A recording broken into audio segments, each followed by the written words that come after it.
question, but I'm proud of our fight. We fought better in the game. You have to be.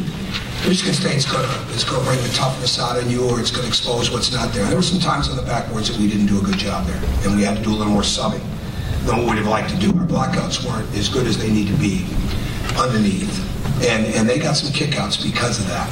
But we got tougher inside of the game, and I think the toughest thing for me, and I didn't realize this until Don Fisher said it, that with 3:50 to go, I knew we were down 11, and I'm proud of the way they came back. I really am, because that's not easy. And I thought the crowd had some real energy that really helped them pop too, which was really good, because they need that. They really need that. The kids need it. And they had belief that they were going to win the game, and we got right there, at least to tie it, and it just didn't happen. But they played well. They took advantage of some offensive rebound opportunities and got the kickouts that went for them. And we didn't get as many, and we didn't have, when you're going to play Michigan State, you're going to play this time of year and be successful, you got to have a lot of guys playing well in the game that are your best players, and we didn't necessarily have that today. And but I thought we got tougher in the game. I thought James, the play he made late in the game, before he got fouled, and getting all the way to the rim, I think it was an open, wasn't it? And a couple other ones earlier in the game, he didn't go up as strong. I mean, that's the kind of stuff we have to continue to learn and attack that way. End of the game, 5 seconds to go. No way we're trying to miss that free throw on purpose. I don't know if anyone would ask that. 3 seconds and under, no question we're trying to miss it on purpose. But there's enough time right there. And it's not about the arrow, because you're not going to get enough time to get a trap. And we were in position in case we missed it. But we didn't want to miss it there. We want to try to get another 5 a steal, go back down and still have enough time to get a couple of passes on our play. So I don't know if that was going to come up, but I won't put that one to bed right now. That's not a strategy that I would employ at 5 seconds.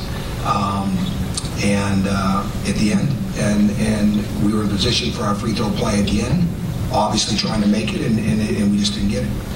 But and then at the very end of the game, we were coming right back to Yogi off a elevator screen, and obviously he wasn't going to be the only look.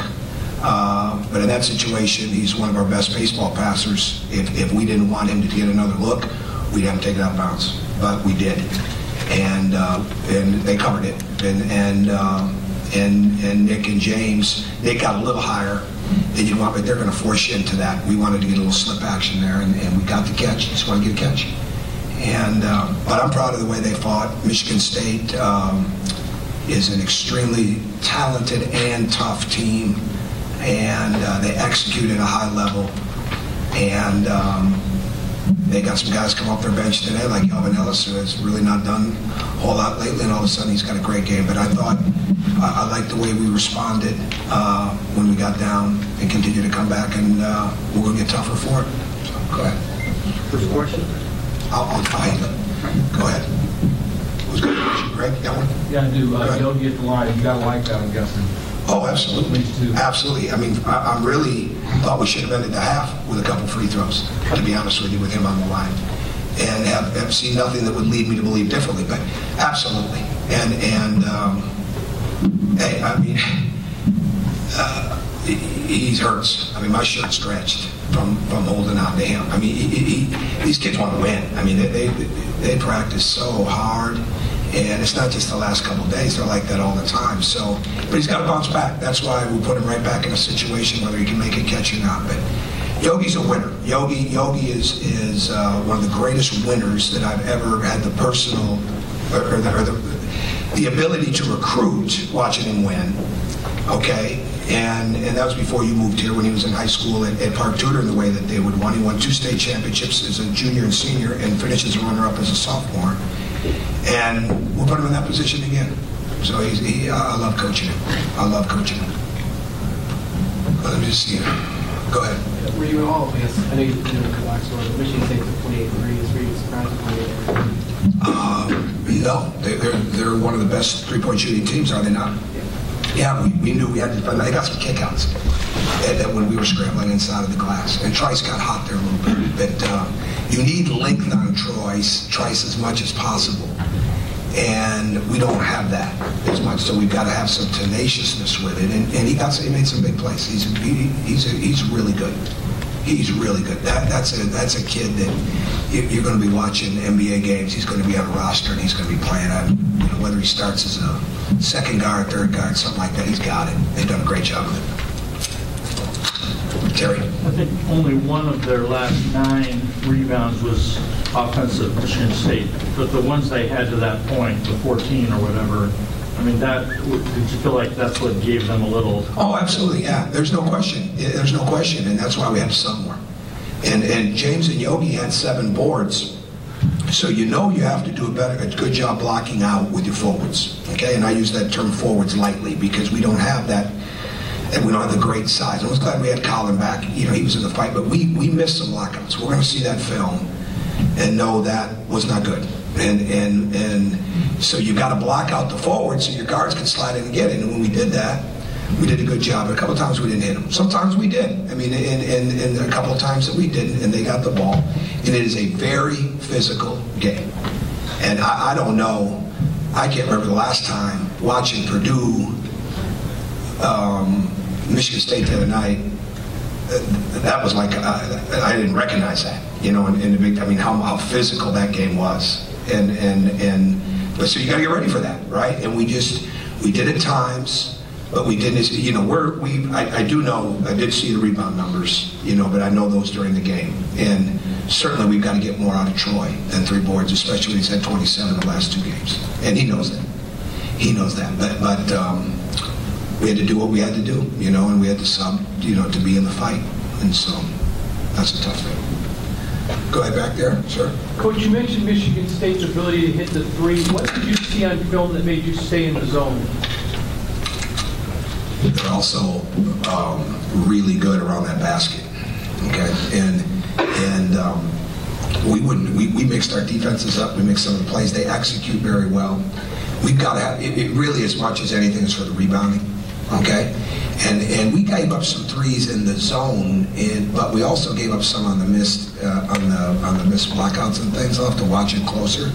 But the biggest reason there, we didn't want to get spread out and not be able to board the ball because you get into too many one-on-one situations down there with Matt and Marvin rebounded well. Schilling, certainly you're preparing for Dawson. Valentine's an excellent rebounder. You've got to have guys closer to the rim. So that's as much as anything. What did they shoot? 7-20. So they shot 25% from 3, right? Yeah. And Travis made a couple of big ones there. So that was our reasoning there. Go ahead. You mentioned before Troy Williams just had 4 points, just 3 rebounds. Why do you think you seemed like you were never really able to get going with that? I don't know. Because he's practiced great. You know what I'm proud of him on? Is that when he wasn't playing as much and he wasn't as effective, we were putting him back in the game at the end of the game to help win the game. And he was in there doing that. So that's a sign of maturity for him. So I'm going to bank on that one. And then, one thing, you follow us a lot? Okay. I mean, you work here? I mean, are you at Indiana? Yeah, I'm with WIX. Okay, so you know that he's had a heck of a year. Yeah. So I pretty much know he'll bounce back. Go ahead, Ken. Thoughts on your team's defensive movement in that zone? It seemed a couple of times Michigan State had some good looks at the basket and good lanes to the... Well, I think you just answered your own question. You said a couple of times, okay? And there was probably 65, 70, maybe 65 possessions in the games. So if we had some bad movement a couple of times, that's probably on average with it. I'll have to watch the film. But again, I think I talked about what we were trying to do with that zone. And we spent a lot of time on it, and we needed to rebound better. That's the bottom line. And they caught us a couple of times where we didn't get as much movement with the 5-man in the middle.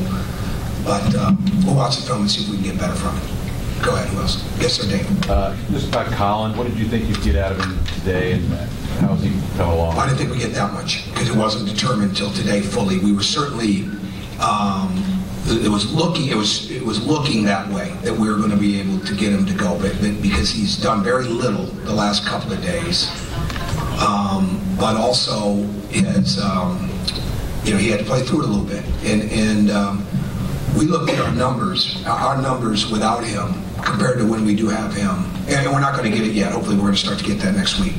It's amazing the percentages that went down when he's not on the floor. Not necessarily his. I mean, we're still talking about a guy that didn't make a three last year that is the leading three-point shooter in the league, percentage-wise. So we missed that, but we missed his ball movement, his basketball IQ, his hustle game, his talk, his tenacity, and the way he gets shots for other people from that position. And so we got more out of him than what I would have thought. I didn't, numbers today with him were going to be a bonus, and now we had some other things that if he really couldn't move as well, that we worked on yesterday when it looked closer and closer like he was going to be able to play, that would have enabled him to not have to move as much, but he moved pretty well during the game. So this gives us a couple days to get him more ready and get ready to do the next thing. Yes, sir, Mike. I guess when the program seems to tailspin like this, I guess the aura of IU, does that ever become a burden maybe on yourself, the players that just add the pressure, you think? That's hypothetical. I'm really not good with hypotheticals. So I'm not sure that I could answer that. I thought our guys played with great. I thought they played fantastically hard today.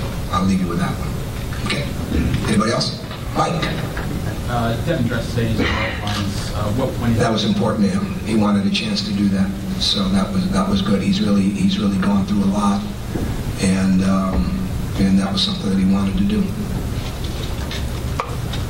Yes, sir, Rick. You go again on Thursday, I guess. That's what I just heard, but I don't know.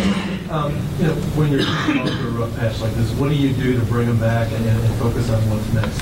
Oh, I think we've been doing that. I think we've certainly been doing that. I think if you'd seen us practice, you'd look at it and you'd think we're on a. Well, I don't know if we practice that hard if you were on a 10-game winning streak, but no, their attitudes are great and they're working really hard. And we talk a lot about what we have to do, what we have to ignore, what we have to work through, what we have to process, and at the same time just play hard and go and keep their confidence up. So I don't have any trouble doing that, and I'm very confident in them, and I think they're getting better all the time. But we did a lot more situational things, to help bring confidence to them. I thought the last couple of days, I think that's important. I think having a strategy for everything, but not overdoing it, and really making sure that, because they've been through so much during the season, and make sure that, as young as they are, that they don't get inundated with everything. That, they can still play with some freedom and things there. But obviously, we got to keep getting better. If I had to pinpoint one thing, we've got to get better, rebound the ball, because when we win, we're a +8, and when we lose, we're probably a -5+ right now. And I haven't looked at that. Most of my 5. So yeah, maybe somewhere right in there. +8, +8. We out-rebounded the team by +8 when we win in the league, and it's a little over 5 when we lose. So that's a big number. That's a big number, and we've got to keep building on that. Do you pay attention at all about the talk of whether you're in or not in the tournament? No, I really don't. I really don't. And I try to get them to understand I don't read anything with my name in it. So, I really don't. I haven't for some time. JD keeps me aware of when I have to be known in case there's a blind side somewhere. But other than that, it's locked into. I read, but I don't read about that stuff. And we just want to get better. Go ahead. James said he felt like he and the team maybe turned it on too late. Do something. Yeah, I didn't sense that. So maybe that's his view. And I thought they were playing hard from the very beginning. I think he went to the rim a little stronger as the game went on. So I would probably, because we were on him about that. But I don't know. I thought they played hard. We've got to rebound the ball. That's what so much of it comes down to. And they make it hard for you to score, so you got to make the next pass, things of that nature. That stuff's important. Anybody else? All right, thank you.